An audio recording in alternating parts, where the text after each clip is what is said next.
Hello and welcome to IGPP Expert Talks. I'm Hina Goswami, editorial consultant with IGPP, Institute for Governance, Policies in Politics, New Delhi. In our ongoing series about artificial intelligence, today we are going to discuss how AI can transform the electoral landscape of India with Mr. Jaspreet Bindra.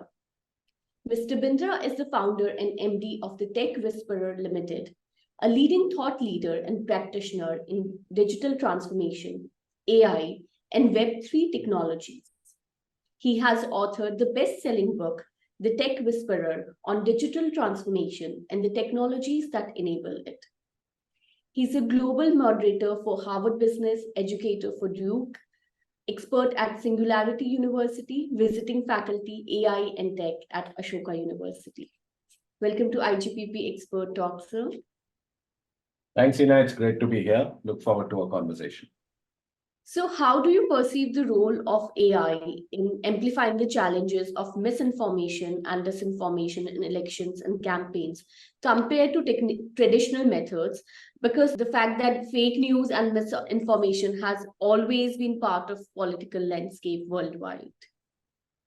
Yeah, Hina, you're absolutely right. Technology and elections have been interlinked with each other even before AI. I mean, if you go back, one of probably the biggest scandals or in elections happened in 2016 with Cambridge Analytica, issue of Cambridge Analytica and how it influenced potentially the 2016 US elections in which Trump won, and even the Brexit vote.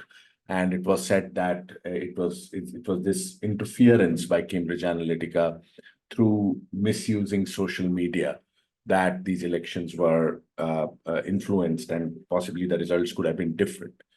Similarly, social media and elections with WhatsApp, Facebook, Twitter, etc., have played a large part even in India in the last two elections. So it's not new, this using technology for elections in not a very good way. But with AI, what has happened is that now we have one more layer, in a sense, one more, perhaps more powerful technology that has been added on.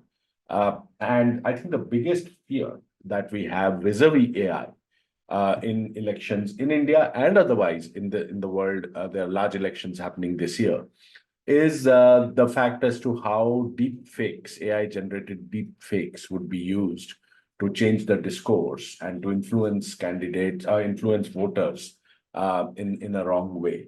We've already started seeing that with Pakistan and Imran Khan using AI. It can be argued whether it was for good or for bad. In a couple of European countries, in Bangladesh, the year started with Bangladesh having that. And in terms of deepfakes, again, deepfakes are not new. They have been there for a while, and they've been used in elections for a while. But with generative AI and some more newer AI developments, it's become easier to build deepfakes. Only experts could build them earlier. It's become easier. It's become cheaper. You can build it at scale. And so, anyone can use deepfakes, and it's become more difficult to detect deepfakes as the technology becomes better. And it's not only video, deepfake voice is a big problem, which is even more difficult to detect than video, because in video you can see stuff and figure out if something is wrong. And so I think those the social media and added on to it, which is AI-related deepfakes, is probably the biggest threat to elections in India and elsewhere in the world this year.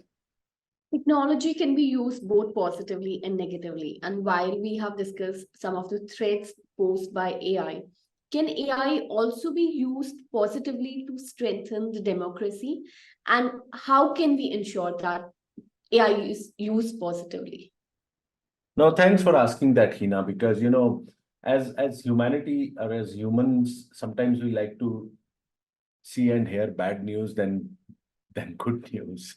And while the discourse and the narrative has been dominated by how AI and other technologies can harm elections and democracy, I think there is, as you said, the other side of the coin, where actually AI can be used and other technologies, but I'll focus on AI, can be used in a positive manner. And, there are 3, 4 different ways.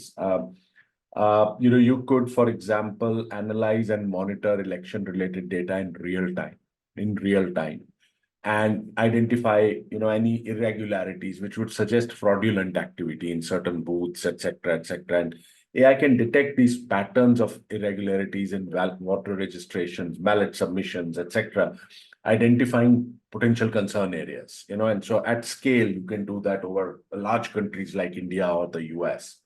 It can improve the security of the electronic voting machines, the EVMs, and a lot of people worry about the security of those and whether it can be hacked or not. And there are threat detection algorithms which can actually help do that. If you talk of generative AI, it can be used at scale to up-level voter education and awareness. And that can be done by generating hyper-personalized content on candidates, not only on the constituency, but even on the specific village within the constituency. And, so that to inform and educate voters better. Beyond this, a couple other things, you can actually use AI to help voters with accessibility difficulties. Voice can be used and authenticated, for example, if someone is blind, for example, that can help. And even mundane things like, in elections in India, especially, such a massive logistics exercise. How to optimize those logistics so that, with the minimum number of resources, the maximum number of efficiency and effectiveness can happen. Routing algorithms, logistics algorithms are used so effectively by supply chain companies, by our Ola, Ubers of the world, and that same technology can also be used to. And so these are a few of the many ways in which AI can be used to strengthen elections, and therefore, I focused on elections and therefore strengthen democracy. There's another gap that we face in India, and that was also recently highlighted by our Prime Minister, Mr. Narendra Modi. And he said that the challenge of verifying synthetic media due to low digital literacy rate, and also the fact that mass of the population does not have adequate means to verify synthetic media. Do you think this gap also needs to be addressed so that it is essential for leveraging AI positively in elections? Oh, absolutely. And I think, that's our number one challenge. A lot of things are talked about, the problems with AI, the ethical issues with AI, and a lot of people talk about super intelligence and what it will do, etc. But I think the biggest issue right now up front with us is this area of synthetic media / deepfakes. There are different words for it. And there are not many. There are actually 3 ways that we can do so. So even before those 3 ways, it's absolutely a concern area, especially in a place like India, where it's not only digital literacy, but even literacy is low. And I think sometimes I tell people that I'm more worried about urban India than rural India. Whereas in rural India, people have that common sense, which many of us in urban parts have lost. And we find it even more difficult to figure out what's the truth and what's not. WhatsApp University seems to work better in urban India than in rural India. But what do we do about this? And there are really 3 things. One is technology itself. And technology itself can be used to counter technology, But that's like a arms race. It's like virus, antivirus. Someone makes great technology, great deep fakes or authentic deep fakes, and you invent a technology to detect that, and someone will make an even better deep fake, and it can only take you so far. But other than that, we need regulation. And I think, if I may say so, most countries are not doing enough in the right regulation for this. Deepfakes or synthetic media, for example, in India, as far as I'm aware, is addressed through a copyright law, which I think it needs to be far more stringent than that. It needs to be a criminal offense, and to deter people. And then third and finally, we need far more action by the social networks. We sometimes forget that AI can create deepfakes, but if there's no way to spread it, it's useless. If I create a deepfake sitting in my home, but if I have no place to spread it around, it doesn't create any harm. Okay, and so I think we should be focusing on the spreading mediums more than the creating mediums in the short term. And that's, I think, the third thing. There's a fourth thing, which is longer term, which is about education, awareness. And again, I don't see enough effort in that. Like, these have worked before. These worked in population control. These worked in smoking, reducing smoking incidences, etc. And the same way, I think we need a nation-level education campaign around this. But that will take time. In the shorter term, we need to do the first three things. We released a report recently, and that hints at limited understanding and awareness amongst our Indian parliamentarians regarding the challenges posed by AI and just an overall limited understanding of AI. Do you think that will also pose a challenge in how AI is harnessed in elections? Absolutely. And I believe, Hina, that this is not only an India problem.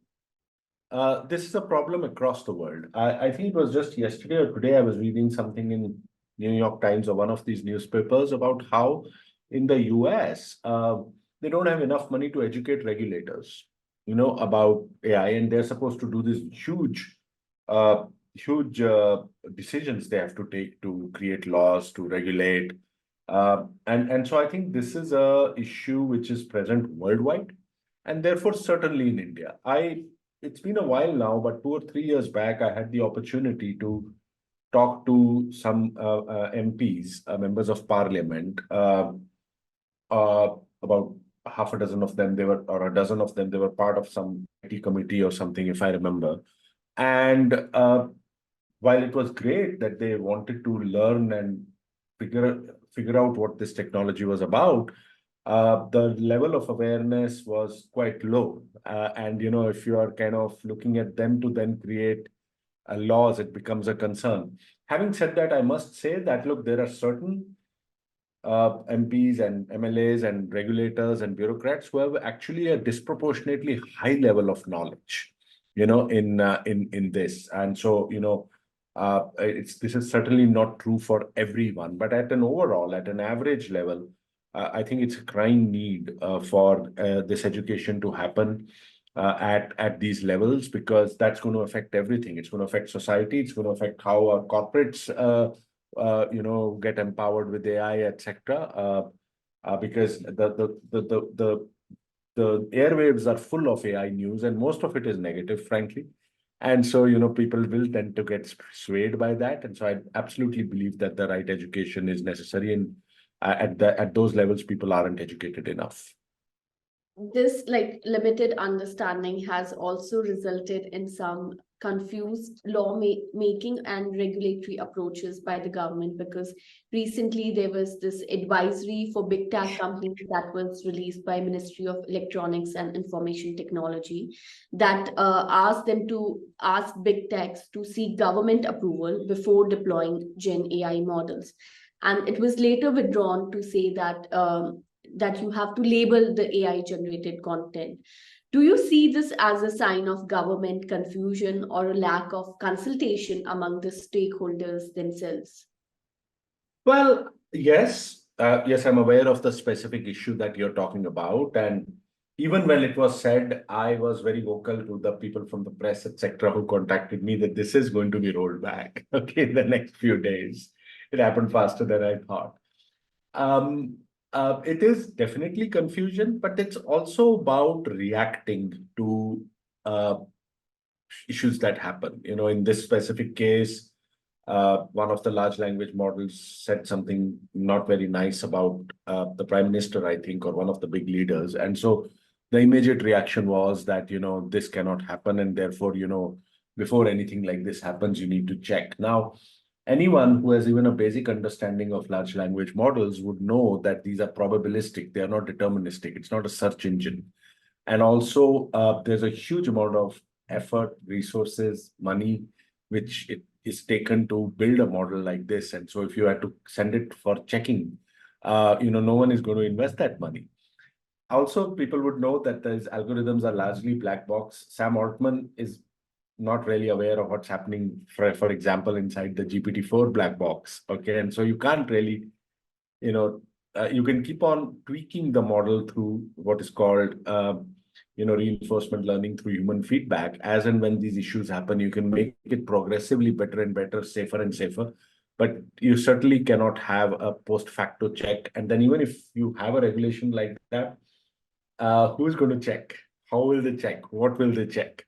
And so, these are statements which come sometimes out of political compulsion, sometimes out of a panic which happens because of something which goes wrong. But I think an industry, in fact, would welcome some proactive policy rather than reactive policy. And if there was a way we have been talking a lot, but unlike in the EU or even in a little bit in the US and certainly in China, we have not yet come out with a AI Act or a policy. We are still talking about the IT Act, okay, but AI goes beyond that. And I think it would serve us well if we had certain guidelines, etc., coming from the government in a proactive way, which could then help industry and academia and startups work within the guardrails and the guidelines that have been provided, rather than panicked reactive situations. Now, to our last question. In an environment where everything is questioned due to the rise of generative AI, how can electoral system maintain the trust of voters? But you're right. See, one of the this insidious things by deepfakes, for example, is that not only something which is false can be presented as the truth, but even if someone has gone and said something, he or she can come and say that I really didn't say that. It was a deep fake. Okay, so it works both ways, and obviously a lot of actors are going to use this property. Okay, that they want to escape from something which they said or did, they'll say that it was a deep fake. And so, how we kind of tackle this is a big worry across the world. Some of it, as I said, can be through education, regulation, etc. But in the short term, my only view is that to protect the sanctity of our elections, of our democracy, etc. in the short term. Remember, we are talking of 1 month from now, 2 months from now. Okay, you can't kind of do long-term things and have them effective. I still believe that we need to get after the distribution rather than the creation in the short term. At the point of time, we'll have to get after the creation also. But I do believe that, if I may say so, social networks have lots of money. They're very high profit margins. And I think a bunch of that has to be spent actually to clean up the act. Okay, and to make sure that, there's enough technology, enough resources, enough people which are devoted more than what are devoted to develop the networks. They should be more devoted to actually make them safer. I personally think that these networks have been getting a free ride for the longest time, and it's now time to kind of hold them to account. I don't think a large language model can be held to account, at least in the short term. But the distribution is the one which we can do something about to maintain the sanctity, and that's what should be our first step. Thank you so much for joining us today and giving us your valuable time.